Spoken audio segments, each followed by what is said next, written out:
What's up, everybody? You are listening to Metalocity live and loud right here for the next 3 hours. Trace.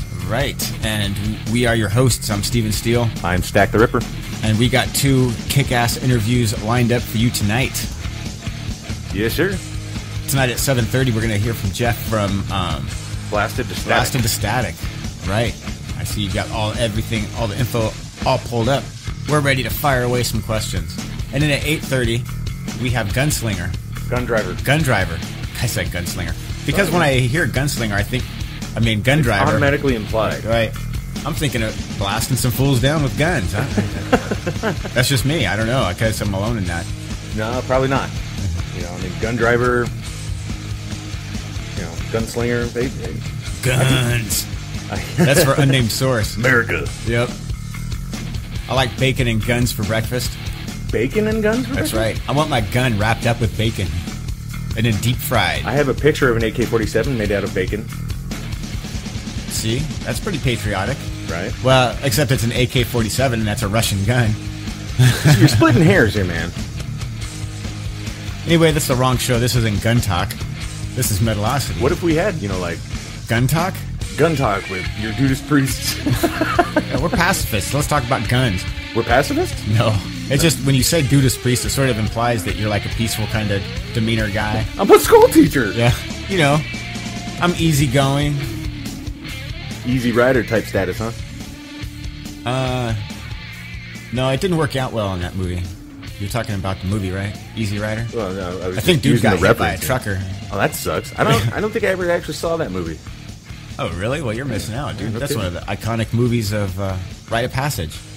Is it? Well, you're as old as I am, it is. Oh, okay. I was going to say, so it's like the Dark Crystal and Nightmare on Elm Street, the original?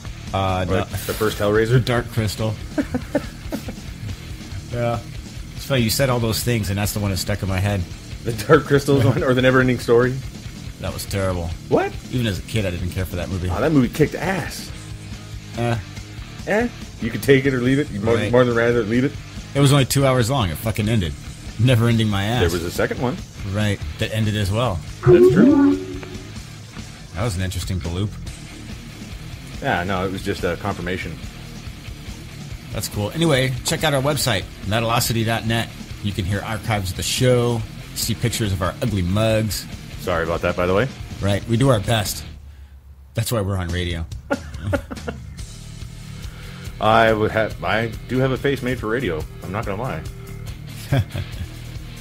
Webcast? No, probably not. You might as well just go ahead and redact my face out of it. Yep. See how long we've been doing this show now? Coming up on 4 years. Coming up on 4, yeah. And we're to start a webcast now, this late in the game. Well, no, we'll save that for when we have kick-ass guests. Yeah. In studio. And we'll only point the camera at them. Yeah. Or we'll wear like fucking Mexican wrestler masks. Oh, can we? What do you call those? Lucha Libre masks? For sure. Can we? That'd be pretty cool. Can we do it anyway now? Just for the hell of it? Fuck. I might want to just buy one just for the hell of it, just to walk around with. Yeah. So, looking forward to tonight's metal show. It's going to be crazy. We got all kinds of metal to blast, and we got, like I said, a couple interviews, a couple ones for the archives. Indeed. So, there's a lot to this band, Blasted to Static. There's a lot of factors in here. Yes, there is. So, there's some big names associated with this band. Yes, sir. And it's a who's who, kind of. You know what's cool is I got to meet Stu Marshall while he was out here in L.A. I think I might have talked... Yeah, I think I talked about that before. He was out here visiting from Australia, and I was able to meet him and ask some questions for a write-up I was doing. And, he was totally a cool guy. Well, yeah, dude. Aren't all Australians like laid-back, cool people? I don't know. You think of all the poisonous shit out there. Everything out there is trying to fucking kill them. Right. Everything. Well, yeah, they're relaxed out here. They're like, what do you got, earthquake? Whatever. Right. Whatever. I eat earthquakes for breakfast. Yeah, bring it. When ants come into your living room and steal your kids, They literally have ants the size of like small dogs. Yep. It's pretty gnarly. That's why I try not to complain about my first world issues very often. Right? We don't have spiders that are out there eating snakes or, bats that are trying to swoop down and steal little kids and shit. For sure. So if you're tuning in, you're probably listening to koshermetal.com. Support the website. Check out the cool stuff we got for sale. check out the chat room. I am in the chat room, or I was in the chat room. Very cool. I'll try to be back in the chat room if anybody jumps in. What's the number? If anybody wants to call in between interviews? 805-409-8585. There you go. Take that shit down. If you want to listen through your smartphone, get the free TuneIn app. Just look up Kosher Metal. Take the show with you on the go. Because I'm not sure if the Kosher Metal app works for all platforms. Mine works. Does it? Yeah. Well, you can try using the Kosher Metal app. And maybe, you know, the Jukebox has fixed all that and it's not an issue anymore. The Jukenheim. Right. Take the show on the go. Anyway, let's get into some metal, and we will be back with our first interview. Yeah.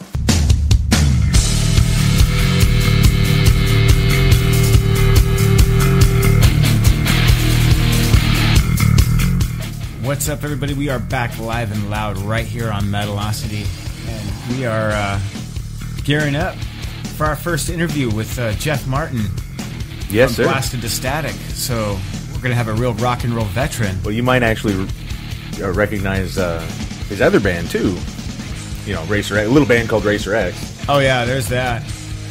With, you know, Paul Gilbert on guitar, and he's just one of the crazy classics himself, too. Right. So, you know, how cool. Rock royalty. Right. And, yeah, this Blasted to Static band, which is pretty gnarly. It's got Stu Marshall, let's see, who else? Clay T on drums. Rev Jones, yeah, on bass. Yeah, a lot of dudes from a lot of bands. I wonder who they're going to be taking out on drums with him, because it was the session demigod Clay T on drums. Well, maybe that could be a good question. That's one of the ones that I hope to ask. Yeah, no, these guys are pretty cool. Their music speaks for themselves, and they're all talented musicians. Yes, sir. Pardon me. Go ahead and entertain the folks here while I take care of some business. You know, we only got one of the tracks from them, and I believe it's a demo, so it may not have the best quality to it, but it still kicks major ass. That's cool. Well, you know what? Don't tell anybody, but our show's only streaming at 128K anyway. Oh, so it might... That's just between us, though. Oh, okay. I'll keep it a secret. So even if we had the 360 kilobyte, for you techies out there who totally know what I'm talking about, you know, the 360 kilobytes per second version, it would only stream at 128. So there's that. Uh-oh. What's that mean? No, I was just trying to connect through. It's a warning. Your shit's about to blow. God, I hope not. That would be my luck, though. Yeah. At 7:29. You're right. That would be awesome. We'd be like, oh, well, we were trying to call to let you know that our shit's fucked up. And we're kind of fucked up. Just checking out their official website not too long ago. Yep. So I'm going to just briefly, I know we have an interview coming on, but one of our favorite news sites that we love to do stories from, actually reached out and contacted them. And it's totally legit, too. They're on top of their ball. Right. I believe it. It was on the internet. Internet doesn't lie. Hell Everybody no. knows that.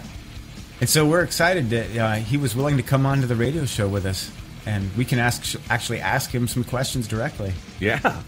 So I love that website, Tradition of Tyranny. Tyranny of Tradition. Tyranny of Tradition. I said it backwards.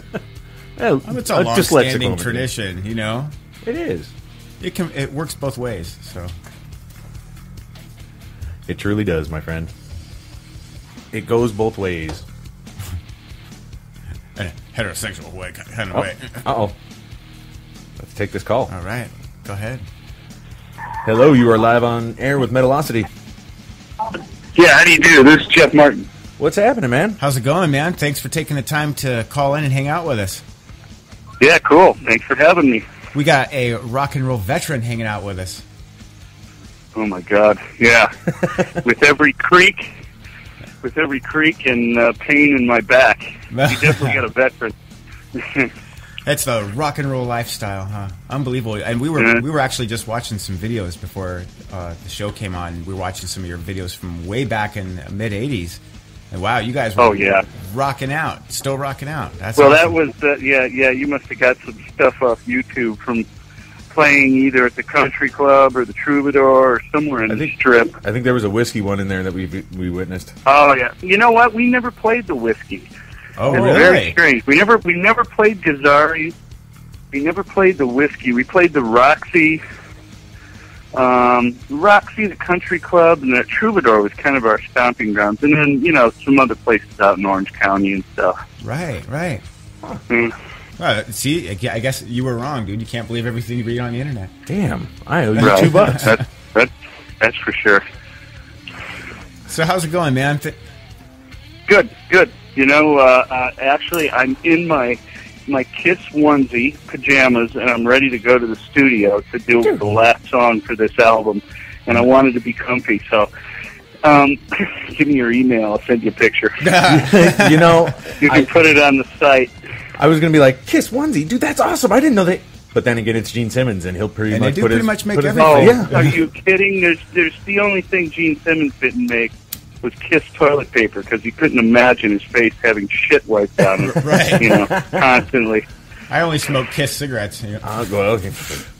Oh, and you're right there. He's even more insane than Harley Davidson with, all the crap they have. I'm pretty sure there's Kiss condoms with his face on the top. Yeah, that's That's been well gotta documented. I'm sure the ladies love that. Mm-hmm. Yeah. And if there isn't, let's give him a call, because he'll jump right in on that. And then it was his idea solely. Right.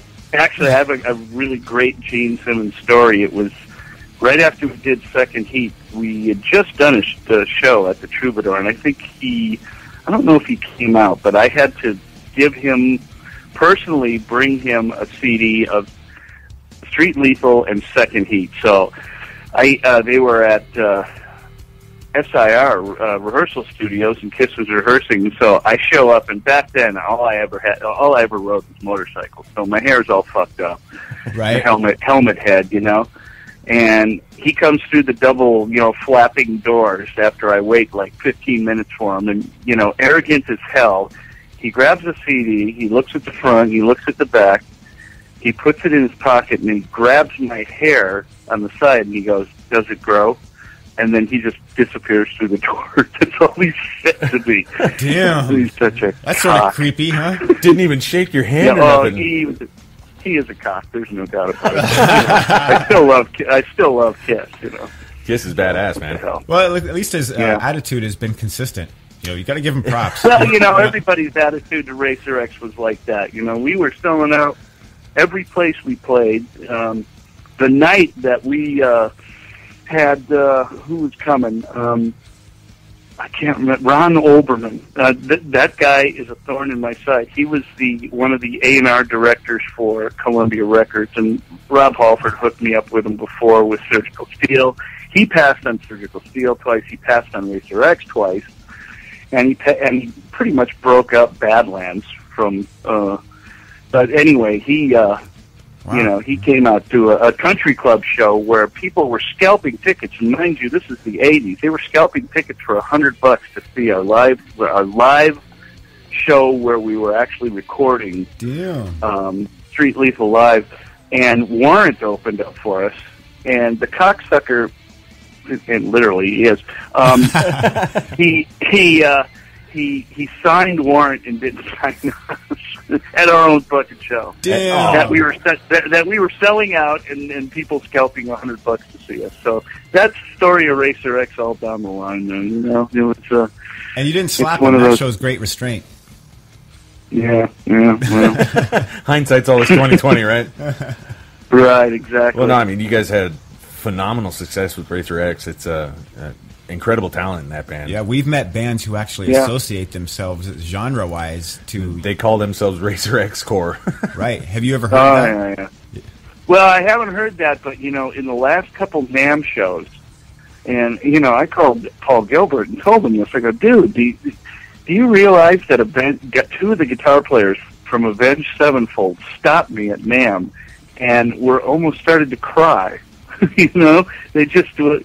And they just are such big Racer X fans that That's awesome. When they finally meet one of us, they freak out because we're just not out there that much, Right, you guys have that iconic at least I'm status. not. I've been in Badlands and on UFO and played with Lynch and a million people, but when it comes right down to it, those albums are what created a lot of those great guitar players that are in huge bands now. Jackie Vincent from Falling in Reverse is a friend of mine now, and he's just a fall-over Racer X fan. And by the way, he may be on this new Blasted to Static album if I can hone him down and find some time to record him. So he wants to be. Let's put it that way. That is awesome. But we do have Satchel, Russ Parrish from well, I guess you got to call him Satchel, from Steel Panther. Right. It did a lead on one of our songs. Those guys are classic. Oh, they're great. Yeah, their drummer has the best name of all of them, I think. Sticks Zadinia. Oh yeah. Mm-hmm. Yeah, those guys are awesome. Marketing genius right there. It is. Well, you know, Russ, I started a band with Russ right after Racer X broke up, and it was called Bad Dog. And do yourself a favor and go on YouTube and punch in Bad Dog at the Troubadour. It was our first show. He's like 16 years old, and you can't believe how good he was then. You know, and he'd only been playing guitar for 4 years. Wow. So it's one of those things where he just had it, you know. Virtuoso. And his mom always said when he picked up a toy, he would play with it for hours until he figured out everything it did, and then he'd cast it away and go move on to something else. So he's got really great focus, and you know, he's got a huge heart to write great songs. I mean, his songs he wrote before any of the parody bands and stuff. It was some of the best songs I've ever heard in my life. But of course, there again, it's the industry, and it just beating you up. You know, here you got all this great stuff, and you can't make any headway. Right. So yeah, he's a killer friend. He was the best man at my wedding, and oh, that's awesome. You know, really great friend. So that's cool. So with this Blasted to Static band, how did you guys get together? Bruce, again at the NAMM show, we saw each other maybe 2 years ago or something. And he brought up the fact, man, we need to write a whole bunch of songs for a Racer X album and then show them to Paul and see if we can entice him to do another album. So I said, sure. So he gave me a CD of 35 songs, right. 35 ideas anyway. Some were only a minute and a half, and I edited them into something we could use, and wrote 25 songs with Bruce. And in the meantime, Stu Marshall from Death Dealer was contacting Bruce and wanted him to play on his Empires of Eden album, and he wanted to get a hold of me to do 6 songs, 1 for Empires of Eden, and he wanted 5 more for a solo thing he might do in the future. Right. Well, when we finally got around to writing, or when I finally got around to writing to the stuff he sent me, it just was so good. It just immediately clicked. And believe me, I get a lot of CDs from a lot of really great guitar players. Oh, I can imagine. But most times the songs aren't there. You know, I just can't connect to the songs. My whole thing for writing a song is to listen to the riffs of the songs, the beginning riffs, and I got like 100, 200, 300 song titles, and one will stick, and then from there I write the song. And it was just like so easy with Stu's stuff. So by the time Stu got the first 3 or 4 songs from me, he immediately caught on to the vibe that, man, this is like, you know, it sounds more than just a solo project. We should make a real band. So there you go. And then, of course, the name, I came up with the name Blasted to Static. My daughter is she's getting a degree in photojournalism end of this semester. That's awesome. She loves metal and rock and roll, and Dad, tell me a story. You know, the old man and the sea. I'm sitting in the couch, and I got to tell her another rock and roll story about Halford and me, or you know, one of these crazy stories from way back. That's awesome. And I went way back, and I said, you know, when I was a paper boy, I got fired from my paper route because I used to have a crummy little cassette player, which you had in the 70s. And Black Sabbath Paranoid had just come out. And I used to play that son of a bitch at 10, all the way through my paper route. And I said it was so freaking loud that you couldn't even, no one around me could decipher what the hell I was listening to. And I said, I had it so loud it was Blasted to Static. And she went, oh, Dad, what a great song title. Yeah, she said song title. I said, screw that. What a great band name. And that stood for like maybe a year I've had that name, waiting for something to stick it to. So That's this awesome. whole project, it's named after a pimple-faced, metal-loving kid who wants it so bad he's got to turn it all the way up. So what could be better, you know? Right. Fitting name, yeah. That's awesome. Yeah, and you know, we all probably have similar. You know, I used to get in trouble for banging on my drums. I never could have a decent place to play them, and so everybody was always frowning upon it. So it was hard to really get to practice. You know, play guitar and a bunch of stuff. It's a struggling thing. So, yeah, and Stu Marshall, he is a great guitar player. We've heard some Empires of Eden. We've actually phenomenal guitar player. Yeah, we've had him on the show in the past. Well, he's a really and believe me, talk about. I'm a drummer too, obviously, and I've played with George Lynch. I've done 3 albums with Michael Schenker and a tour with UFO. Nice. I played with Paul Gilbert, Bruce Bouillet, Jakey Lee. I know good guitar players when I hear them. Yeah, I hear them 2 feet away from me, and I write with them and I do all this stuff. And believe me, Stu's the shit. He's not only fulfilling all the obligations for every Racer X fan out there, but some of his laid-back stuff and his feel stuff is just fantastic. And he's got a depth to him because he comes from a lot of different guitar players. So, and he knows who he is and what he is, and he doesn't try to do stuff that he either doesn't want to do or can't do. At this point, I can't see him not being able to do much of anything. But and what's really great about him is his intellect. He's a super smart guy. He's a super sweet guy. He's got a big old heart, and we've become really good friends. I'm going in to do my last track, and I haven't even met the guy yet. Oh, you know what? I mean, we've done everything over Voxer and over the internet. And everyth's been done electronically from the bottom of the world to the top here. Right, it's tough to hang out where he's at. Huh? It's really kind of nuts, and he, everything's staying in our own ballpark too because he mixes it, he masters it, he adds all the strings and all the other stuff that you're going to hear. It's going to have some depth, It's going to come from a lot of places. I'm just so stoked to finally find somebody. That I can work with, I love working with Paul Gilbert. I always thought we were a team writing, but as I said, Bruce wanted to put together all these songs and send them involved, but Paul was not interested. So, once I realized that, I've been saving myself like a little treasure, and I'm not doing that anymore. So, I'm getting out there before I croak to get some metal out and sing with other bands because this is really the first band other than singing on a Schenker album. There's one called Last Cold Kiss and Night, I think, and they're all bonus track stuff. And another one, I think, Ride the Lightning. There were last tracks that no one wanted to sing on. I said, let me do it. I was drumming with them at the time, of course. And so other than that, and a pre-song, I sang a whole bunch of stuff on Private Property, I think, from the Turbo album. And actually helped write some of the lyrics to that. But other than that, Racer X is the only band I've sung with. I've drummed with a million people, but, my singing's been pretty exclusive. Right. So this is going to be great.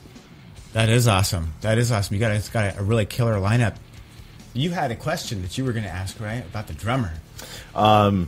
Was Clay T your drummer? Is Clay T your drummer? Is he? Oh yeah. Okay. I just got off Voxer with him. Oh yeah. Okay, because it says session demigod Clay T on your guys' bio, and we were just wondering if that was. If that's your official. No. He's not. Well, he is a fairly big. He plays on all sorts of big stuff.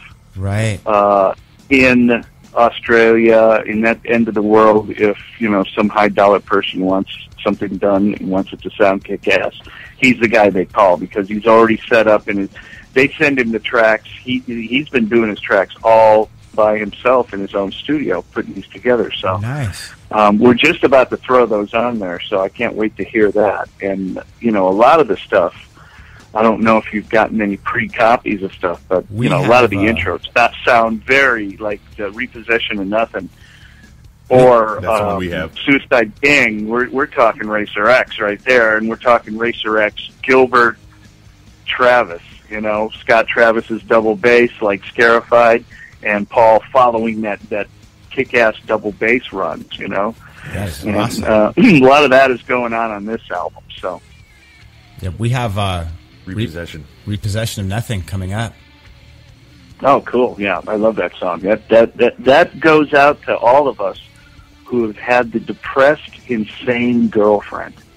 Oh, And that's what All of the us. song's about. It's about a guy not giving up on his girlfriend, but he keeps taking her back. He keeps repossessing this person who thinks they're nothing and they're just a nightmare, And that's pretty much what that song is about. Right. Not that I've had insane that girlfriend. fun. I've never heard of such a thing. Right. Hopefully she's not listening. And a redhead. And girls, that goes to you too with the insane boyfriend. So you can flip the coin just as easily. Well, yeah, that's only because they make us insane. Ooh. Oh yeah. Well, that Paul Gilbert did write a song, "Beautiful Girls Are Insane," and we finally figured it out. Especially at the time we were living in Vegas, or he was living in Vegas, and I was working there a lot. Took me 40 years to get You that. just see the beautiful women. Every swinging dick has got to hit on them and try to. We Right. just make them nuts. The more beautiful they are, men just make them nuts. That's all there is to it. Can't blame a brother for trying. You got to find that beautiful girl that's been locked away on a desert island, and no one's got to them yet. You know? You're and not crazy. all those hot chicks are like, oh, I never get hit on, I never get asked out, and blah blah blah. People are too intimidated. It's like, no. I find that hard to believe. That's the polite Yeah, I response. do too. I never had any luck with that, but I never had the balls to hit on the real super hotties. Just because I remember find that one time shocking. I was at a club in Phoenix, Arizona, and I asked a girl to dance, and this was right around the time that the Elephant Man came out, and a couple of my friends were watching me. They still tell the story to this day because I did it so good. I'm pretty good with characters and doing voices and stuff. And this girl, what did she say? She said, "Oh, get away from me, you ugly piece of shit!" And I just went.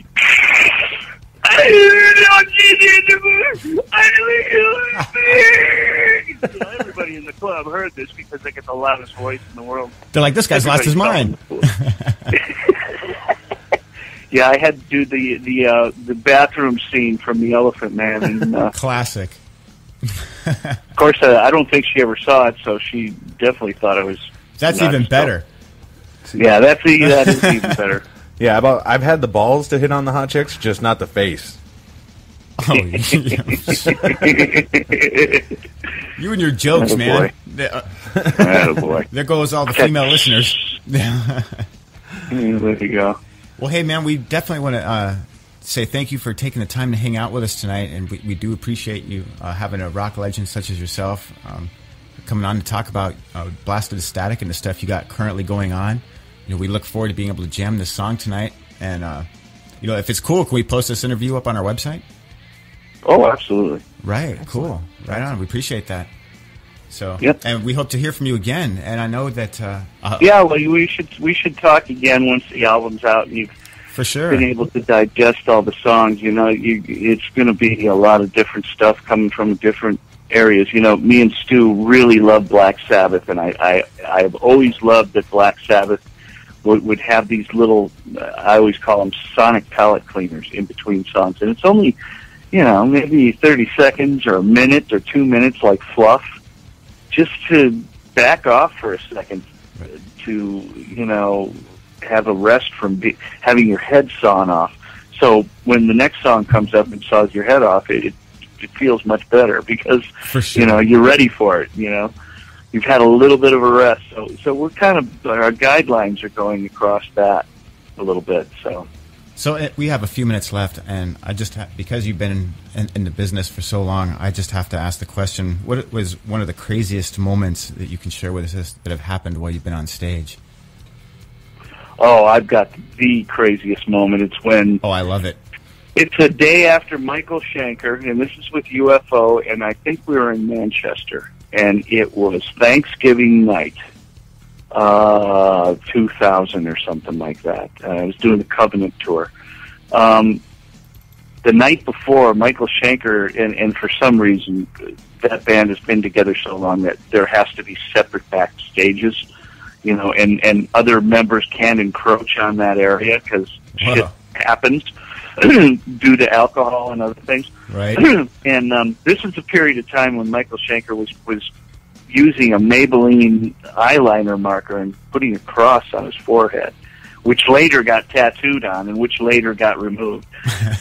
Now he's in a fantastic place. He's just, he looks great. He's playing great. His mind is just totally straight. He's just totally awesome. But this night, he came backstage, and he was backstage in Phil Mogg's area, and Spike from the Choir Boys, which is a nephew of Phil Mogg, was back there, and he had a broken leg or a broken arm. I can't remember which. He was being really cool and stuff, but Michael did something.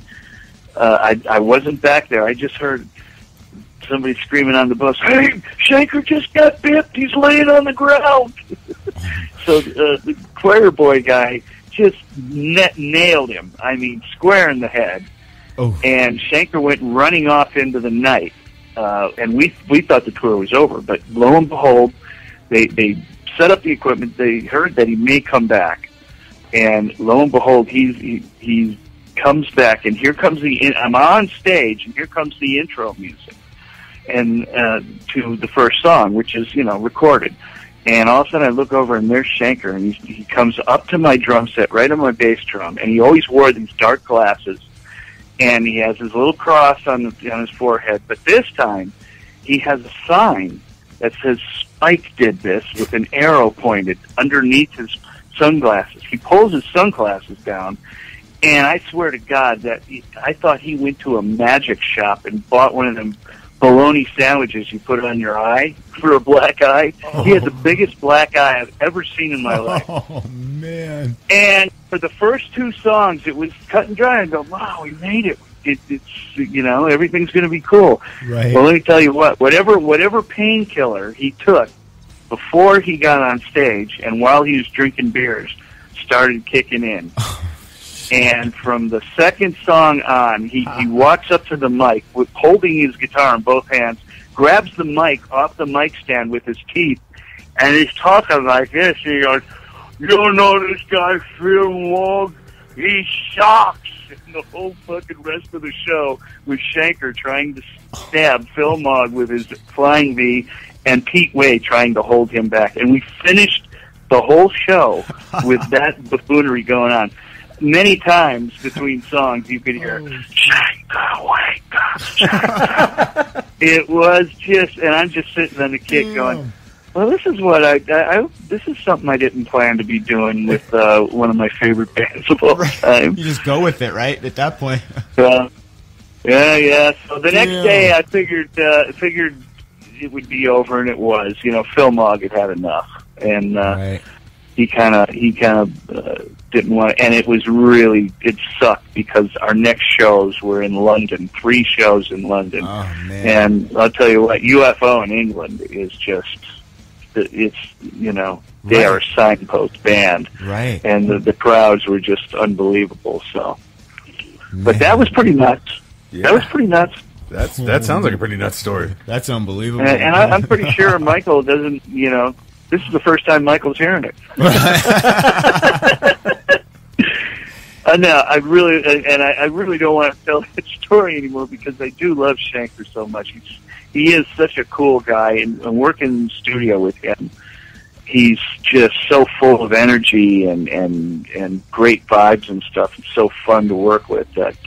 Right. It's too bad that he had those shitty years that he had to deal with. But man, he's really got it together now, and he's totally dialed. And I'm really glad to see it because I really do love the guy. And we've all hit our lows, and we swing back from them, and that's really what defines your character. When you can swing back from that. Yeah, right. So, if people want to learn more about you and some of the stuff that you got going on, what's a good way for them? Do you have a website you want to throw out there? I don't have my own website. I'm pretty unegotistical as that is concerned. But As a singer? I'm doing so many things now. Well, I'm a singer diluted with a drummer, so okay. that could have something to do with that. But I am doing a lot of different things. I did a Sean Baker a project where I sang a song called what the hell is it? I'm trying to think of the name of the song. But needless to say, if you punch in Sean Baker's newest album, me and Bruce are both playing on that album, not together. And then I did a Mike Inesco album, which is the Guitar Army, and that just came out. And me and Bruce are playing together on that one, on the title cut, which is called The Destroyer. So, and I'm singing on two of those. I'm not playing any drums on them, I'm just singing on them. So there's two things that are coming out. And, of course, I had been working with Mato Nagy from Indigenous. He's the guy that's on the Hendrix tour. Nice. With Double Trouble. And we just got a NAMI not too long ago for an album called Vanishing Americans. So that's real blues rock stuff. He sounds like Billy Gibbons meets Jimi Hendrix and Stevie Ray Vaughan. And the stuff is fantastic blues stuff, and I've done 4 albums with him.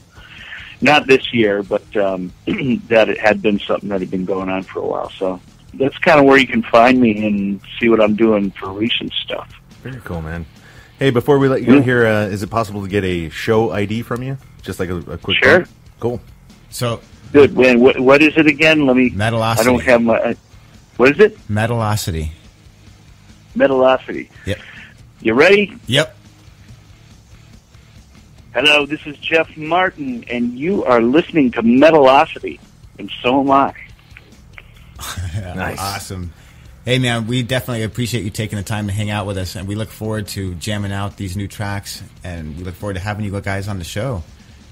Cool. So, yeah, after you listen to the tune, email me back and tell me what you think. I think it's really cool. We're doing a lot of counterpoint stuff. If you listen to the intro, and that's what really drew me to Stu, is he's not following the same notes with same notes.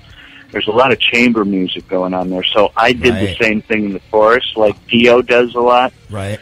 And it just thickens the music up. And the bridge in this song I got from Motown. I mean, this is... Oh, cool. This could definitely be something from Motown in the 60s, but I put a metal twist on it because, we got to start reaching from somewhere else for this stuff, Right. Or it all starts sounding the same. Right. So, right. Cool. Well, it was great talking to you guys. All right, Awesome man. talking to you, man. I'm off to the studio. Look for the picture of me in my Kiss pajamas. Classic. We'll be sure to share that picture. Okay. Sounds good. Have a good one. See ya. All right, man. Very cool, man. Rock royalty right there. Right there. I mean, I know we had a little bit of a long interview, but, when you have a rock legend on... You got to make the time. That was a great story, too. Hell yeah, it was. All right, so we're going to get into some metal. Without further ado, let's hear some Blasted the Static. Yeah. So let us know what you think, everybody. Here we go.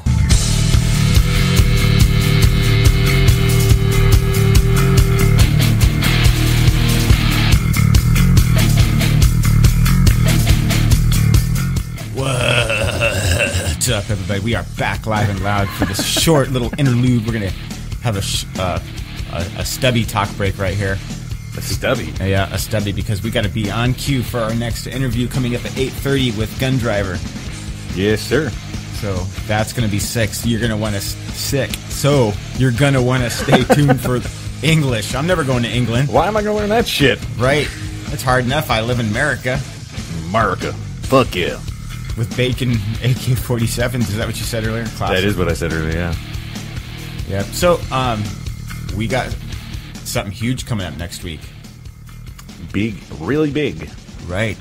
It's something we're pretty excited to talk about. I can't give too much details as of right now, but we are looking at having not Nick Menza. If everybody remembers, we've had Nick Menza on the show a couple times. Three times, yeah. Three to be exact. Cool dude, and he's invited us over to his house and stuff. So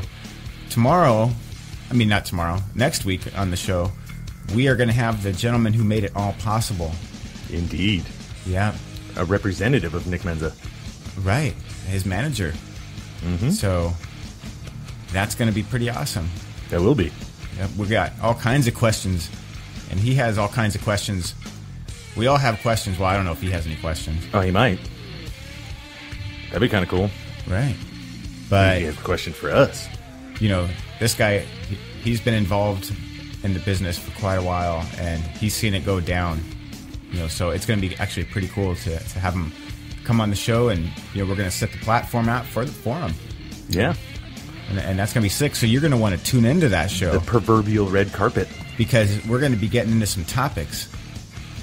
That is true. And, you know, we might be getting into something something cool. Right. But that's really all we can say about it. You know, we're still ironing out the details. All I can say is you're not going to want to miss next week's show. At all. Right. So that's all I had on that. Oh, and, you know, the tyranny of tradition. Right. So that's going to be coming up as well. That's a nice creepy picture you posted up earlier. You like that? That's pretty cool. So if you are on Facebook and you want to check out, or if you want to learn more about what's going on, find us, Metalocity. Just type it in a search. We're the one with the crazy picture. You'll see our ugly mugs. Well, this is radio, so you may not know what ugly mugs. In that case, I have to spin you over to the website, metalocity.net. Check the pictures out. You'll see us. We're the dudes who are in every fucking picture. Yeah, that's us. You'll see a repetitive theme going on, and just, you know, look for that. That's true.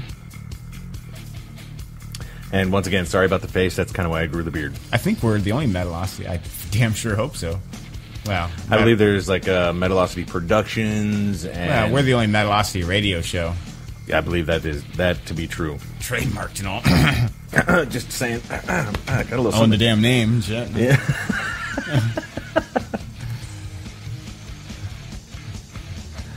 Oh, man. That's good times. So if you want to take our name, good luck.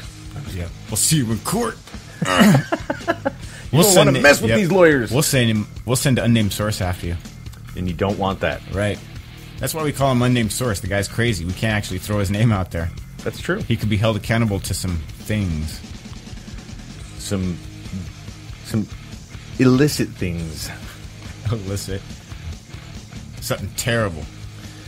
Isn't that what illicit means? Well, that's definitely the implication. Like what? Nobody's listening. I think it's cool. Well, illicitness things. All right, let's just have a segment. What's the craziest thing that unnamed source has done that we both know of? There's a lot. I don't know if I can say it on air. Especially, he's probably listening. I'm waiting for my phone to blow up. I've been akin to many a dent in many a car. Oh, I have a story, but I'm not going to. I've got a couple of stories that don't even involve him necessarily, but he was driving and someone did something crazy in the car. Right. And he's like, "What the fuck?" Well, there was a story with all three of us at the same time. Yes, that's true. Well, there's a couple of those. I don't even know which one you're talking about exactly. Oh man. That'd take you back. There's nothing that I want to like specifically point out.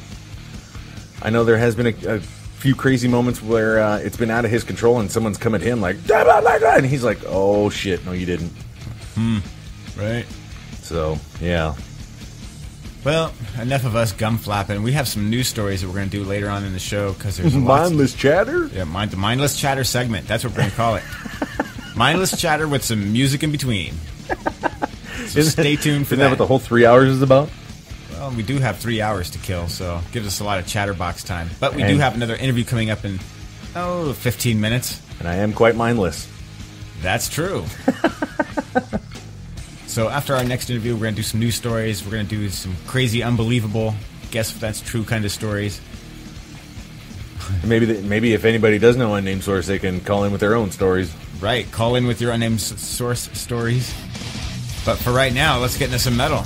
Oh, wait, what's the number again, real quick? 805-409-8585. Call that shit. Or hit us up in the chat room. I'm trying to be in there again.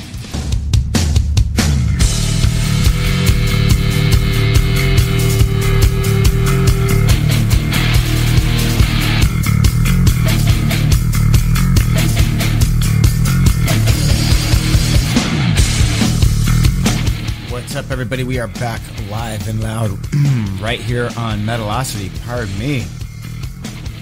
Definitely pardon you. We were having some scheduling issues, so we apologize in advance. I guess that they didn't get the information quick enough, but you know, things happen. But no one got the memo.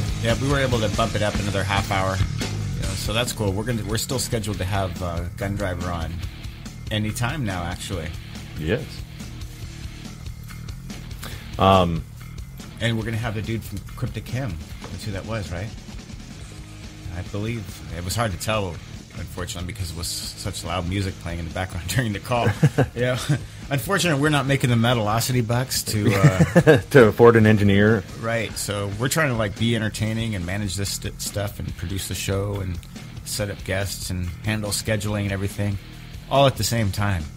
So hopefully everybody's understanding and cut us a little bit of slack, because we try to bring the coolest to the coolest. That's true. Sometimes we get ahead of ourselves and we're like, well, fuck it, let's book everybody. And then we find out that we can't actually book everybody at the same time, and it doesn't work out like that. It's a little difficult. Right. So it's like juggling with like 8 chainsaws and then someone throws in the 9. Right. But we're going to make up for that. We're going to have a great interview right now, and then we're going to have another great interview coming up at 9 o'clock.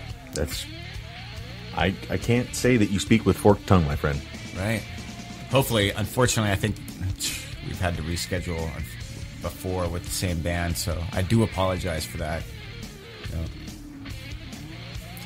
I mean, we trying to make everything better and bigger.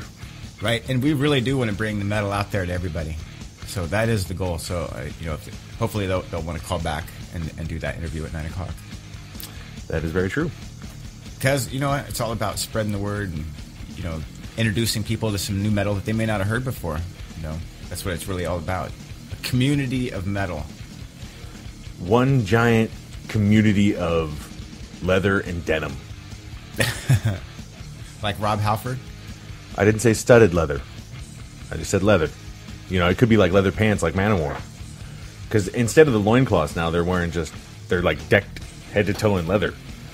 So yeah, it's the young dudes in loincloth era Manowar, or it's old dudes in leather tank tops and tight leather pants. Well, you know what? On the 18th of this month, we'll have none other than former Manowar member Ross the Boss on the show. That is true. And we can ask him... That's like loincloth era. Right, and we can ask him directly about some of the motivation behind that time period of Manowar. That is true. That's something that we want to add to that list. One of my favorite all-time bands. They're up there in the top 5, Really? Yeah. In the top 5? I'd name them in the top 10 for me. They'd be definitely in the top 10. Top 5? For sure. That's a nice reserved status right there, The older you get, the more, I guess I'm becoming like, what do you call it? Smarter? Wiser? Like when you're a kid, Velveeta cheese tastes great, but as you get older, it tastes like shit. Screw you, man. Velveeta cheese is awesome. Well, that's because you never grew up. Once you do grow up, you'll see that it tastes like shit. I'm sorry. Am I ever going to grow up? The other day, the old lady was like, "You're acting immature." I'm like, "Shut up and get out of my fort." I'll show you immature. Boom, boom. Live from San Quentin. San Quentin? Am I not that good? You know what would suck, dude? Ditch me out on Alcatraz? I'm just throwing this out there. Imagine if our 8:30 band didn't call in and we just pushed back. Because you know what? This is live radio. And, sometimes things can be unpredictable. And we are trying to, hook up bands who are in different time genres a lot of the time. That's true. Those guys, I think... A lot of Canadians, too. Right. They were calling from Canada. So... But that's cool. Imagine if we were able to have Stu Marshall come on the show, calling in from Australia. Again. That'd be awesome. Right, that would be. He's a cool dude. Hard-working guitar player, for sure. That guy is definitely putting his nose to the grindstone. I'm not going to lie. He tries to dip his toe into anything that he can, which, right on to him. I'm just pouring himself out there. I'd do it, too. Oh, we got a caller. All right, let's do it. Hello, you are on air. Oh, how you doing? It's Crazy Tone. Hey, what's up, man? What's happening? Oh, not much. Glad to be here. Thanks for coming on the show. You know what? It's funny. We just did an interview with Jeff Martin from Blasted Static, and your name came up. Oh, wow. The circle completes itself, huh? An interview with who? Jeff Martin of Racer X and Blasted to Static. Nice. Yeah, he's actually, I believe your bass player is in a band with him as well. Yeah. That's how it's connected. Yeah. There you go. Yeah. That's crazy how that works true. out. So how you doing, man? More words. Oh, I'm very good. Thank you. How are you? Yeah, Doing good. Just meddling. First world problems. Can't complain too much. So, you guys' band Gun Driver. Yep. Yes. That's it's definitely got like a laid back kind of, I almost want to say southern feel to it. I mean, it's got like a groove to it that you don't really find in most other bands. For sure. We got to hear a couple tracks, What's Inside and Rockin'. Great tracks, man. Oh, thank you so much. Very cool. We're actually about to release a video for the title track, What's Inside. Oh, nice. Nice. That's the title track off the album. Soon. That's the title track off the album, correct? Yeah, that's the title track, yes. Yeah. And just for posterity's sake, how do you say your last name again? Well, I go by Crazy Tomes. Crazy Tomes. You were right. Yeah. We just want to make sure we said it correctly. Yes. Very cool. So, your guys' band Gun Driver has a lot of influences from, like AC/DC and Sabbath, from what I'm hearing. Yeah, we're very influenced by AC/DC and Sabbath for sure. Very cool.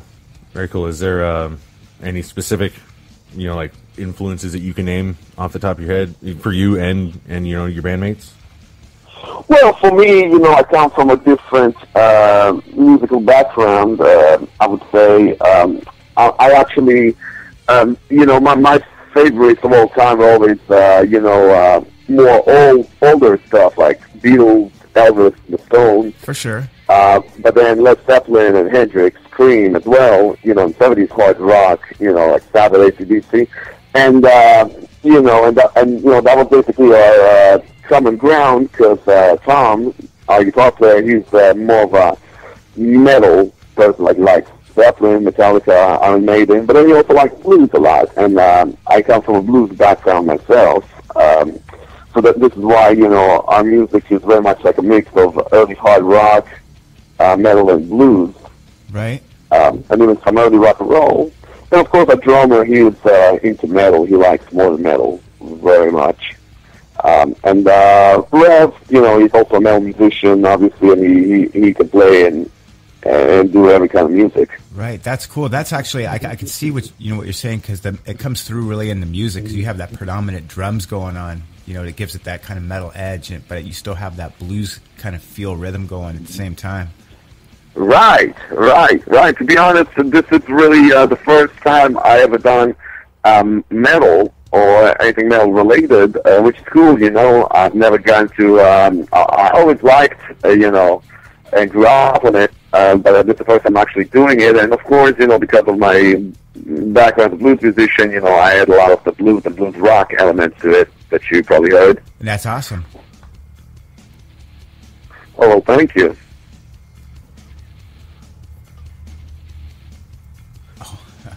Oh, sorry about that. Just trying to adjust shit on the fly here, Oh, okay. Oh, sorry about that. No worries. So what was it that made you guys ultimately decide to come together and create this project? Well, the band was formed in 2013. Me and the guitar player, Tom, we've been friends for a long time. And in fact, he produced a single by a band I played lead guitar for back in the day. And we stayed friends. We would hang out at blues jams. We would jam sometimes. And one day, Tom called me. He was like, "Hey, I want to put this thing together, this metal band, but I want a blues influence too in it. Can you play bass?" At the time, I was only a guitar player, So, I only played bass sometimes. And I was like, okay, sure. So we recorded the album, and then I sang 2 of the songs on the album. Then we had a different lead singer on it. But then when we did our first tour, our singer had he had a breakdown, I guess, and he wanted to go home. He didn't want to tour anymore after 2 weeks. So last minute, I was asked to do the vocals, and then I ended up singing lead on the whole thing. We ended up re-recording our first album, Gun Driver 1, with all the songs being sang by me. Right. And then we started working on this album, What's Inside, as a trio. We'd be doing bass, vocals, some guitars, and Tom on guitar and Alex on drums. That's cool. And then we went on a second tour with Michael Schenker. So we decided to call Rev Jones because we found out that this tour Michael was taking the Scorpions guys, the original Scorpions rhythm section, Herman and Francis. And we met, of course, Rev's last tour when he was playing bass for Michael. So we gave him a call and, just to check if he was maybe available to go with us, and he was ready to go. Right. So that worked out amazingly well. That's awesome. So we were checking out your guys' Facebook and stuff. Looks like you guys definitely have some good times. Always. Every time, we're on stage, that's a blessing, to make people have a good time and smile and, do it through doing what we love doing best, which is play music. It could be more of a blessing. So, we always have a great time. For sure. Yeah. Yeah, you guys sound like you guys have like some really good party music, and like anthemic party music going on for you. So, thank you. I like that. With that being said, what are some of the crazier moments that have happened at some of your guys' shows that you could share with us? Is there anything particular, like one of those for instance? Well, I did hurt myself quite a bit when we were playing in the concert hall in Chicago. It was right after the last song. We got a standing ovation. Everybody was, trying to shake hands, and the drummer was shaking their hands. So I decided I want to come out and shake a few hands. And the stage was really, really tall. It was like, probably. The place was big. There was over 1,000 people, and the stage was exceptionally tall. And so while trying to shake hands, I stepped on the monitors, right off the stage, and I was shaking people's hands, and I tried to get on the other monitor without realizing there was a big gap between those monitors that I didn't see because it was dark and the monitors were black. So I ended up falling in between them. I twisted my left leg, twisted my right foot, and I heard my back over hitting the monitor. But you know what? I barely got up. I told everybody I was okay, and the next day we played in Detroit. I still made it, even though it was hard jumping. Kind where you get up, jump up, you're like, I'm all right. It's cool. Don't worry. I'm all right. Sounds like you were born for heavy metal. You'll fit right in. Welcome to the club. Well, thank you so much. So, are there any rituals or traditions that you guys hold before you guys go on stage, or any superstitions that you like to? Well, usually take a whiskey shot before the stage. There you go. And not so much to get wasted. Well, it takes a whole lot more than that. Right. but mainly for me to warm up my voice and get the confidence. Like take a little shot of whiskey with honey. It totally clears my voice. I can. It gets more power, and I get like just enough dose of confidence, but not enough to to be drunk and mess anything up. Are you one of those singers that doesn't like to drink before the show just to preserve the voice, and then maybe during the show someone will come up and hand you a beer? Or I don't drink. I don't drink. My days of drinking beers at the shows are long over. I'll drink a few after the shows. I believe you party after. You do your homework first, and then you go play. Yeah, so it's just a matter of taking just one shot to warm up the voice and have good confidence. That helps me out. I never. I would never want to be. Not in the right mind when I'm, especially when I'm doing big shows like that. I gotta be in top shape and clear-headed and giving your best. Yeah. Yeah, and I kind of look down on people who don't, like some even great musicians, they'll get wasted before shows and then they'll sound far from their best. And Right. I'm thinking, why would you go on stage like that and have your fans, think less of you? Well, they say one of the most punk rock things that ever happened was Ramones not showing up for one of their own shows. Yeah, the most metal things that could happen Right. is them not show up to their own showcase. And people were still going nuts. And I do remember... They got probably more popularity from not showing up to that gig than other way around. I do remember seeing Pantera and Phil Anselmo being so wasted by the end of it. He said, "Thank you, we rule," and throwing down the mic. Well, there's always bands like Ramones, Pantera, there's always, Jim Morrison who could really perform his ass off, no matter how wasted he was. There's always that guy that can do it, and, I played with some of the most amazing old school blues legends, a lot of them are no longer alive. People who could drink a whole bottle of whiskey and be together and then be completely coherent and sober and do a great show. Yeah. Those guys definitely exist. I just, I can't take that risk for myself personally. Yeah. No doubt. I'm the same way. I agree, you know, don't get me wrong. Even back in my younger days when I played shows drunk and all that, I had a good moments. Sometimes it turned out really good, but it's still not very consistent like that. And I prefer, especially when we're on tour and we have to play 30 days in a row, I prefer, the shows being, at the very least, consistently good, so that, some shows are always going to be greater than others, but I want to, I always want to come back home and say, you know what, there was not a show when I sucked. Right. And this is the reason why I take it easy for the most part these days. For sure. I've seen drummers fall right off their stool right onto the ground. Oh yeah. Oh yeah. Those are the good times there. That's how you know you're getting the party right. Oh yeah. So if people want to be able to check out some of your guys' music and learn more about your band, do you guys have a website that people can go to? Yes, our website is gundriver.com. And all of our music, our first album, our new album, is available there right now. And soon enough, we're going to have, hopefully in the next week or two, we'll have our new videos and what's inside ready on it as well. Nice. It's all coming together, huh? Yes, thank God. Well, you know what? The music sounds awesome, so we're glad to have you guys on the show. I really appreciate it. Thank you. Hey, before we let you go there, is it possible to get a show ID from you? A what? A show, and our show, Metalocity, if we can get you to say, like your name and... It's a new thing that Stack the Ripper's stuck on now, and he likes to collect show IDs for later broadcasts. So if it's cool, we'll. Oh yes, my name is Crazy Tomes. I'm from Gun Driver. Awesome. And how about? I'm sorry. And you're listening to Metalocity. Okay, yes. That's right. Hello, how's it going? My name is Crazy Tomes from Gun Driver, and we're listening to Metalocity radio show. Awesome, dude. Was that a little better? That was awesome. We appreciate it. Oh, thank you so much. So you guys got any shows or coming up?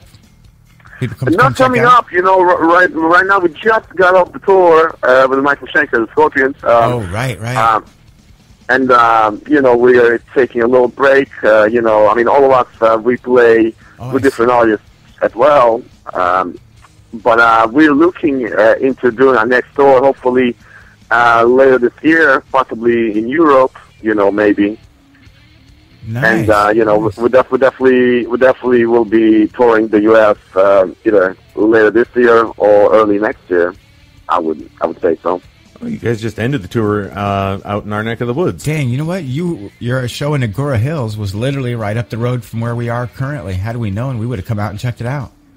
Oh, the Agora Hills show, yes. It was us, it was Duncan, and Michael Schenker. Dang. And Don Duncan, he ended up singing Rock Me Like the Hurricane with them. That's cool. So yeah, it was a pretty cool show. Also, the next show that we had in San Jose, Kirk Hammett from Metallica was the special guest for Schenker, and that of course was wonderful. Yeah, he's a huge Schenker fan. That's awesome. Yep. Oh yes, yes.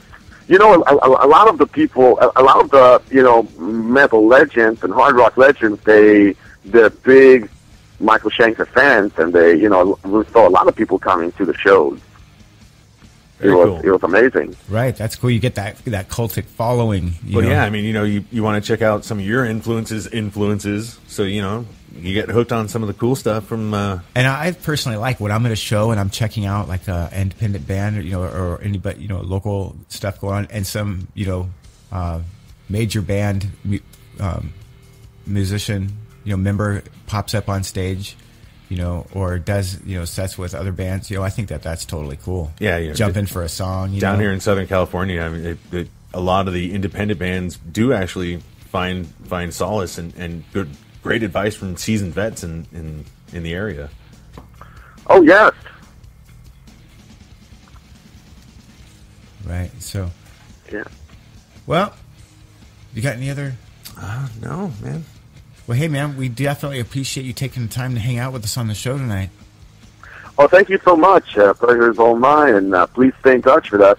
Yeah, we would love to have you on any time. And thanks for giving us some tracks to play. And check for everybody out there listening, be sure to check out gundriver.com, right? Yep. There you go. Yep, gundriver.com, and I hope you guys enjoy the music. As well as Facebook. I believe they have Gundriver Facebook. Yep, facebook.com/gundriver.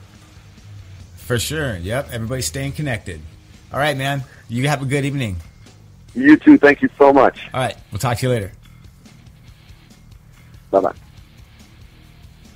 All right. Well, we got just a few seconds left till our next set starts. So let's go ahead and get into it right about metal. Now? Metal. No. Metal.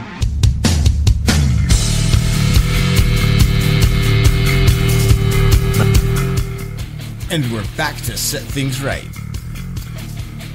I didn't think they went wrong in the first place, but whatevs. Whatever, dude. It's all your fault. I've been married before. I don't care. Fuck it. Blame me. You don't know how to schedule shit. Someone needs to be punished. 50 lashes with a wet noodle. Keep track. Make sure that shit doesn't get double booked. It's all you, dude. All you, my friend. See, I set up bands. You make sure that they're all scheduled appropriately. I did. Mission completion. It can be tough. It can be tough. I'm not gonna lie. Of course. Why would you lie to the public? Because I'm a huge non-liar. That's right. You speak not with forked tongue. I've always said that. Well, I try to not speak with a forked tongue, I guess. Wow, 19 years ago, Metallica releases Load. And what a load it was. Excuse me, what? Yep, June 4th, 1996. Was 19 years ago. Just FYI. That was 19 years ago. So 96 wasn't? No, 95 was. Yeah, June 4th, 1996. 19 years ago. 19 years. Dang. Yeah. Hey, look at this. Cryptic Kim is going to be playing with Night Demon. No shit. Yeah. In St. Louis, Missouri. That's cool. Night Demon, cool dudes. Yeah, and part of that whole true metal stuff. Right. Going out. These guys, Cryptic Kim, are definitely metal as fuck. Dude, those guys are brutal. Yeah. That's awesome. I dig that. That's, they're in your face kind of metal. Yeah. I can appreciate that.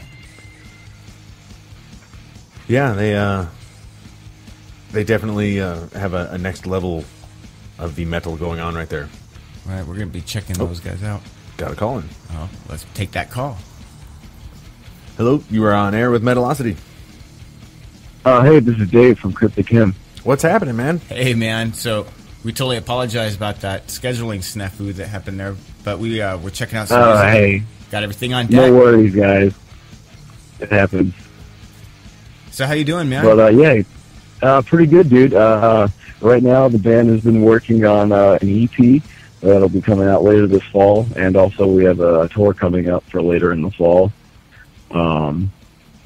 I don't know, just trying to stay pretty busy with everything, and people have been enjoying the single so far. So that's cool. Well, that's a good place to start. Tell us about that. We recorded it back in January with our good friend Shelby Preckless over at Loud and Clear Studios. Before we went ahead and recorded an EP, we just wanted to give people a little taste of something. Right. And right after we put that single out, we went out on tour with our friends in Dysphorium from Louisville, Kentucky. We went on tour with them for about 10 days or so after that, for just in support of the single. And so far, we've gotten a really positive response. Well, you guys are brutal as hell, dude. I bet. We were checking out some tracks. Thanks, man. That's awesome. I dig that. Well, I appreciate it, guys. So you guys are working on some new material that you're about to release, as well as you're getting ready to go on tour. So, what kind of material are you guys releasing? A full length CD? Right now it's going to be an EP. It'll be probably about a 5-song release for the time, and the band we'll be touring with in the fall is Tyranny and Throne from St. Louis. Imperium Throne? Yeah, Tyranny and Throne. Have you guys heard of those dudes? Imperium Throne, yeah. They actually played yeah. They're great guys. They played our 4th anniversary Kosher Metal show. Yeah, we had our 4th anniversary show. Oh, nice. Yeah, the cool awesome dudes, and I really like their stage show. We actually just did an interview with Andrew, I want to say. Their lead singer, okay, nice. just recently. Yeah, so that should be cool. Oh, yeah. By any chance, are you guys going to be out here in the Southern California area? As of right now, I think our plans would be to hit you guys. I want to go out on the West Coast maybe in the spring or the summertime of 2016. That'll probably be when we're shooting for you. Nice. And I've been out on the West Coast before, man, and it's definitely the best coast. Yeah, well, we try to have a good time. So you guys are doing a show with Night Demon coming up too, huh? Yeah, we'll be playing with Night Demon over in St. Louis, Missouri at Food Bar. And the day after that show, Tyranny and Throne is playing with Toka from Norway. And you also have Young and in the Way and Wolfhammer from Chicago is playing. Nice. So we're going to be hanging out the day after and whatnot. But yeah, Night Demon, they're really cool dudes.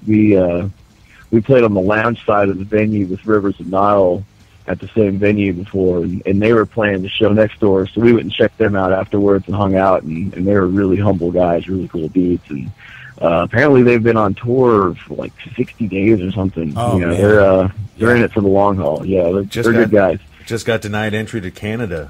Right. So we're friends with these guys. Yeah, they live close out to our area, so we've had them actually over in our studio to hang out. Couple times. And so we've been, following, really? and having them come on the show throughout the course of their tour. So yeah, they do tour a lot. Those guys are all over the place. And then they come back. They're like, "Well, we're going to take a break," and they're hitting the road again. Yeah, very small break. Yeah. A break to them is like a weekend. We're just going to come back for a week and chill. And that's the way to do it, though. I mean, they're getting great exposure that way. Touring is definitely the best advertisement for any band. Jarvis is definitely a little ball of energy, and he likes to spread the sauce, so to speak. And it says something for him. Absolutely. It says something about him. Just the drive that he has for the scene itself, just for the music jumping in and taking over. As far as what talks for Night Demon, the music definitely speaks for itself. So, and he's all right. Right. It's cool to see the circle complete itself. You guys everybody jams together, and there's a whole clique. Yeah, you can really tell in their performance, man. I mean, the passion definitely translates through. It's there and it's pure. Yeah. Are you guys? Night Demon is known for having like a fast-paced, intense show. Are you guys one of those bands that punches out there and just likes to give it 150 miles an hour, foot to the floor? Judging by the insanity of the music, I would imagine you'd have to take a break or so. Yeah, I mean, but in all honesty, we try and play as many songs back to back as we can, and then you give them a brief little break, maybe in the middle of the set, and then hit it home really hard after that. But I think, I don't know, the less dilly-dallying you do on stage, the better, because after the set's over with, I mean, like, the crowd doesn't know what hits them, you know what I mean? For sure. That you always leave them wanting a little bit more, you know, so you get up there and make it not so much short and sweet, but if it flows really well, you know, that's the best way to go about it, in my opinion. Yeah, and since we're on this topic, I have this reoccurring question, and judging, you know, I can imagine when people have a good time at your guys' shows, fucking mosh pits and people having a wild time. What's some of the craziest things that you guys have seen come down at one of your shows? Something extreme from an extreme metal band, you know? One time we played a show in Huntsville, Alabama. It was in this really tiny place called the Copper Top. And you're talking like, I don't know, 50 people in that place. Is like, you know, it's sardine in there. Like that crowds the room. Right. And so we had people running around in circle pits with like pitchers of beer in hand. And so as you can imagine, all that stuff is sloshing all over the floor. So people are slipping.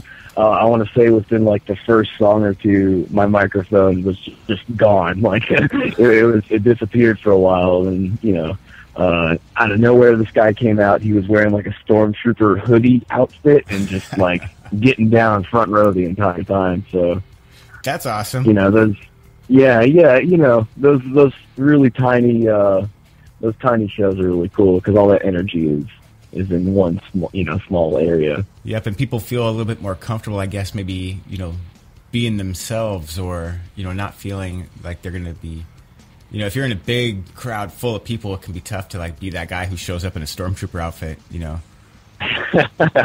That shouldn't hold anybody back. But no, you're right. It's a much more intimate experience. Exactly. That's for sure. Yeah. You know. So is it's there a any community thing, you know? You know, big time. We've always said that about metalheads. It's one giant happy leather and denim fucking community. Yeah, and that's a reassuring thought. It really is. Like, you know, most of networking, it just goes to people who are just really into it and really passionate about it. You know, you have promoters who just spend all of their free time getting in touch with bands and booking bands, and like that's. You know, that's nice to know that. Yeah, for sure. There's a lot of cool people behind the scenes, for sure. Is there any not ritual, but is there any kind of tradition that you guys hold true before you guys go out on stage? Is there something superstitious wise? Superstitious wise, I mean, like if I don't take 2 shots of Jaeger before I head out on stage, you know, I'm not going to have a good show, or you know. You could probably tell my bass player and guitar player that. I always just try and warm up as much as possible. That's my only ritual.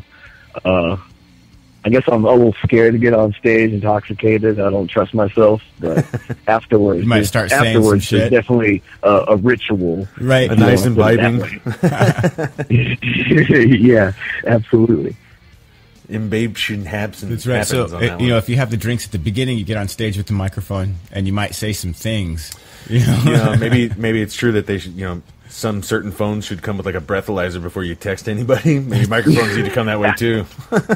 Yeah. Well, slow down, buddy. You're not ready to play a show yet. You're rolling in at about a 10. We need you to come in at about a 5. Right. Yeah. I think that would be a really good invention. Yeah. Sure. You have my vote. In particular, I want to say Trap Them. I don't know if you guys are familiar with them. They're from Louisville. Anagnosis is another big band you guys may have heard of. Our bass player actually also plays in that. But yeah, man, Kentucky's pretty rad overall. Well, hey, you know, if you guys, you know, we're always trying to look for bands out in other areas. If you guys want to, you know, anybody want to submit some music, we'd be glad to have them on the show, and especially help spread the word. That's what the show is all about. From such crazy scenes going on. I mean, Christ, ever since Slipknot was found in Des Moines. And Mushroom Head, about the same time, found, I believe, around the Iowa area as well. But yeah, they're right. There's a lot to be said for people that don't have much to do except for jam out and create something crazy and metal as fuck, Oh, totally. I mean, most people associate metal with like bigger cities, but I mean, like you just said, I mean, you got to think about all the people who really have nothing else to do but get better and better at their instruments, So. Right. I think over time, more smaller towns will get more exposure. You know, like bands will make a name for other small areas. For sure. It'll take some time, but it'll get there. With the way that the music industry is nowadays and media sharing and stuff, and that really is true. You do get more of the exposure because at that point it's more about the quality of the music and the stage performance. And I'm checking out YouTube videos. Am I really concerned where this killer band I'm listening to, that they came from whatever town, whether it be here or Florida even, because we're always bagging on Florida. So I'm sure there's great metal bands in Florida. Not that I know any. No, I'm just... Oh, no, I mean, you're right, though. Absolutely. So, well, that's cool, man, that you guys got a tour coming up. It'd be cool to have you guys, or maybe yourself, come on after the show or after your tour and then give us some highlights and let us know how... I'm sorry, what, man? Oh, you were saying you guys are getting ready to go on a tour, right? Yeah, absolutely. It's going to begin it'll begin at the ending of August. I think August 28th is the first day, and then it runs about 2 weeks into September. Awesome. So I was saying maybe you can hit us up again after your show or after the tour and give us some highlights, and that'd be awesome. Any crazy moments that happened on that tour, to. Cool. Yeah, you never know. Right. So, yeah, absolutely. I think it's going to be a good time, man. The Tyranny and Throne guys are good dudes, and I know they've been on tour a couple of times already. So I like their stage act, for sure. Right. I mean, stage presence goes a long, long way, for sure. Right. So what can you say is one of the craziest moments that you've seen out on tour? Or while on stage? One of the craziest moments on tour. While on stage. While on stage. Other than the sloshed beer incident? Yeah. One time we played in Tampa. We opened for this band called Nasty Savage. They're like an older thrash band, and all the Tampa bands were really, really influenced by them. So it was a big reunion show, right? So I think we were like the third act in the show, and I'm playing, and I'm looking into the crowd, and I see Alex Webster and Pat O'Brien from Cannibal Corpse standing out in the crowd, just watching us. And of course, they're not there for us. They're there for Nasty Savage because they're this old school band that they've probably been listening to since they were in high school. But I mean, the fact that they're both standing there and paying attention to the set, nodding their heads, that was pretty amazing. And what's more is that Alex Webster came to our merch table at the time, and he offered to pay for some merchandise. He wanted some CDs and some shirts, and my drummer who was running it at the time, he was like, "No, man, I just want to give it to you, don't worry about it." But he was insistent on paying money for our merchandise. What's even I'm sorry, go ahead. No, go ahead. That's cool as fuck, though. I was just, for someone who's as established as him, as a musician, for him to be so humble and be so cool about that, that really says a lot. Right, supporting the cause. Character, Yeah, what I was saying was what's even more surprising is that you guys recognized, Pat O'Brien and Alex Webster, because they're never in any of their own videos or anything like that. It's a. But Alex Webster. I've met Alex Webster a couple of times, and he's a cool dude. He very, very approachable, and he's like, "Yeah, man, thanks, man. Really soft spoken, actually, for being in Cannibal Corpse and a virtuoso musician such as he is." Oh, totally. Yeah, very humble guy. Very, very modest. No ego whatsoever.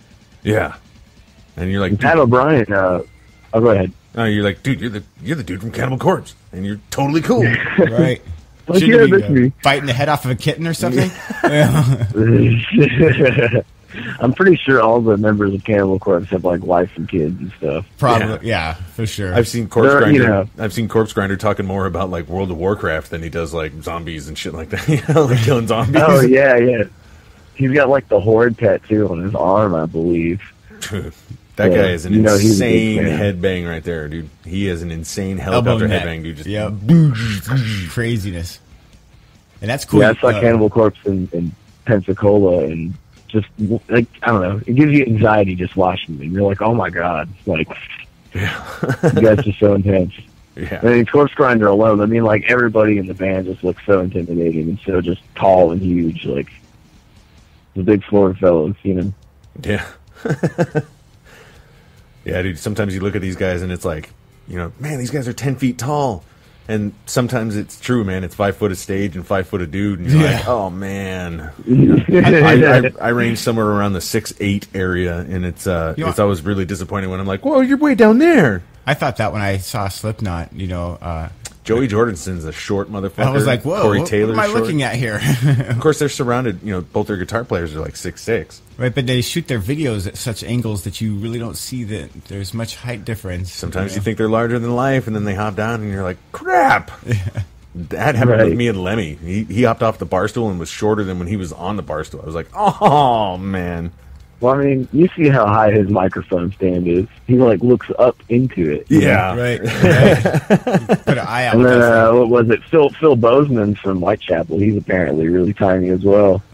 Look at Dio, man. He's like, Dio was like 5'1" or 5'2" or something like that. That's cool. You know what? Dynamite's yeah. small, too. Still blow shit up. Yeah. That's the ones you really have to watch out for. Right. What about Accept, man? You know, balls to the walls. Yeah. Right on. So before we let you go here, is there a chance we can get a station ID from you or a show ID? You know, something that says like, you know, this is Dave from Cryptic Hymn and you listen to Metalocity? Okay. Right now? Sure. Yeah. All right. This is Dave from Cryptic Hymn, and you're listening to Metalocity. How's that? That was awesome. Metal as fuck. Cool, man. So we Hey, definitely... thanks again for having me, guys. And we look forward to having you guys on again after you get done with your tour. And then if it's cool, you know, we'll send us some music. We'd be glad to put it in a rotation, give it some airplay. Right. Absolutely. We'd be more than happy to do that, guys. Excellent. All right, man. Well, sounds like a plan. We'll keep in touch. All right. We apologize for that scheduling issue, but all in all, that was awesome. Hey, it happens, man. No worries. We'll see you next time. Right now, real quick before we let you go, we're going to jump into Revile and Disgust, one of your tunes. Can you tell us a little bit about that? Oh, okay. Yeah, no problem, man. Basically, Revel and Disgust is more or less an outlook on humanity and realizing what makes you dissatisfied and discontent and using that perspective to rise above the things that make you angry and that repulse you, you know, throughout everyday life. And it's just, you know, it's more like an analysis on your surroundings and learning to overcome, I don't know, certain boundaries. That's fucking awesome. So without further ado, let's go ahead and get into it. Thanks for hanging out with us, man. We look forward to hearing from you again. Thanks again, guys. Take it easy. All right, later.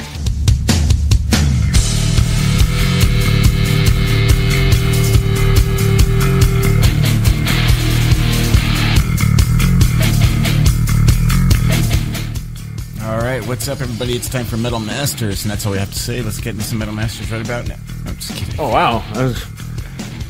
You weren't cock teasing on that one, man. It was just right into it, man. We got a couple seconds to burn.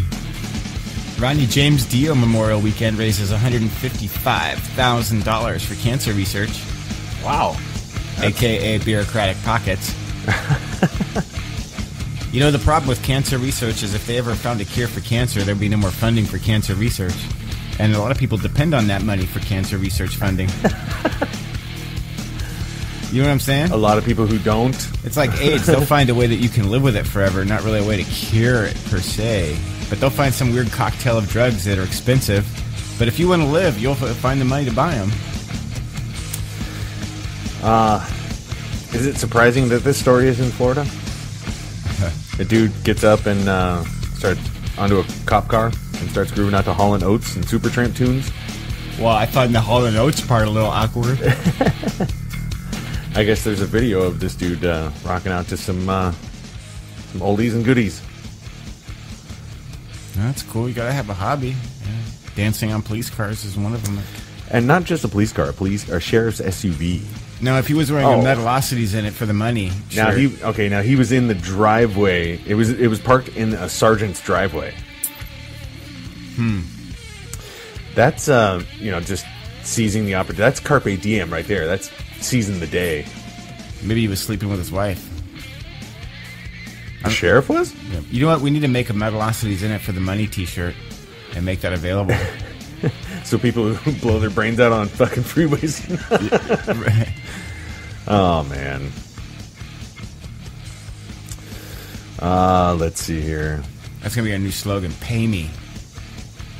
Pay me, Metalocity. End quote. Even though it's a free radio show and where there's really no money exchanging anywhere. At least not for the show directly. That's true.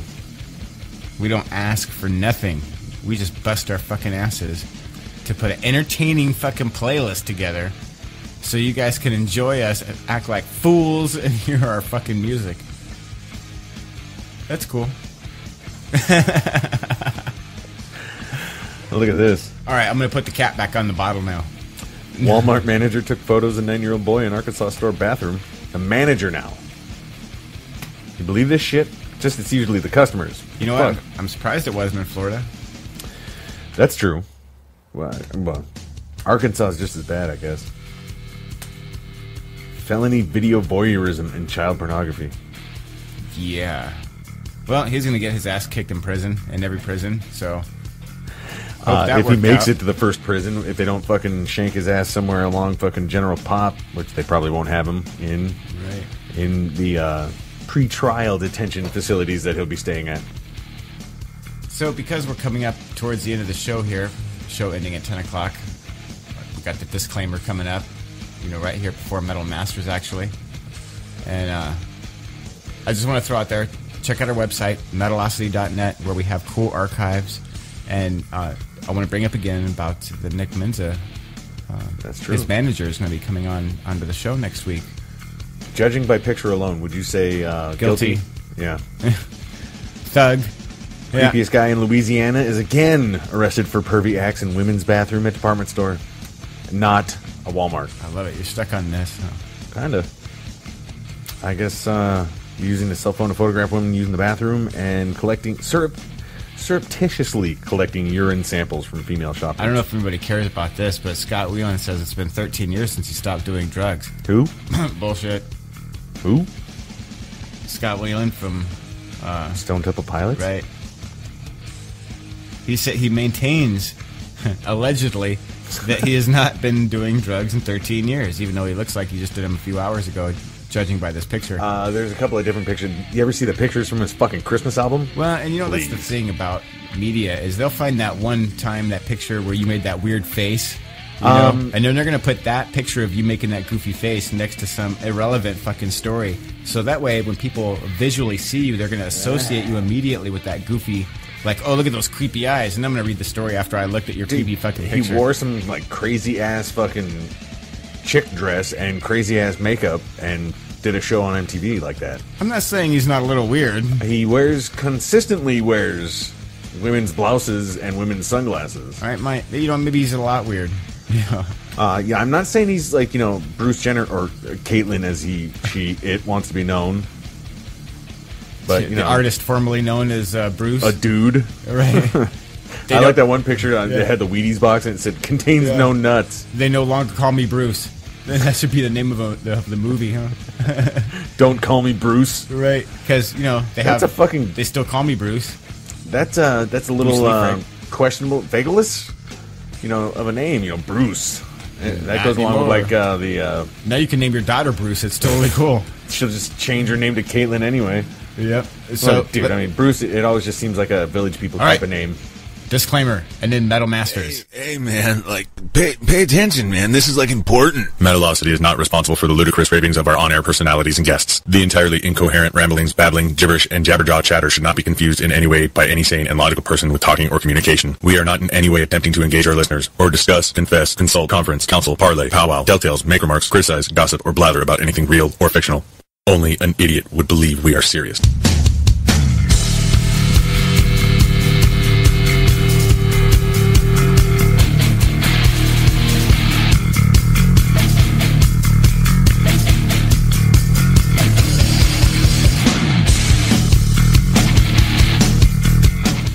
What's up, everybody? We are back wrapping up the show. We want to thank everybody for tuning in. All the interviews we had. We want to thank Jeff Martin. From Blasted to Static. Right. Crazy Tomes from Gun Driver. Yep. And, of course, Dave from Cryptic Hymn. Right. It all came together. Indeed. So we thank everybody that was able to tune into the show tonight, and be sure to check us out at Metalocity.net and support koshermetal.com, who's always cool enough to carry the show for us. That's always true. The Juxenheimer himself. Good friend of ours. Right. And don't forget, next week's show, big show, man. We're going to hear the dirt. Well, I don't know. I don't want to go that far. I'm just going to say that we're going to hear some shit. Nice. That'll be awesome. Yeah. We'll finally find out. We're not digging for nothing on this one. Not intentionally. If it steers that direction, it can't be helped. So be it. Who am I? You're Steven fucking Steele. Right. One half the dude is Priest of Metal. All right, everybody. That's it for us. We're cutting out a couple minutes early, it seems. Later. So fuck it. Later.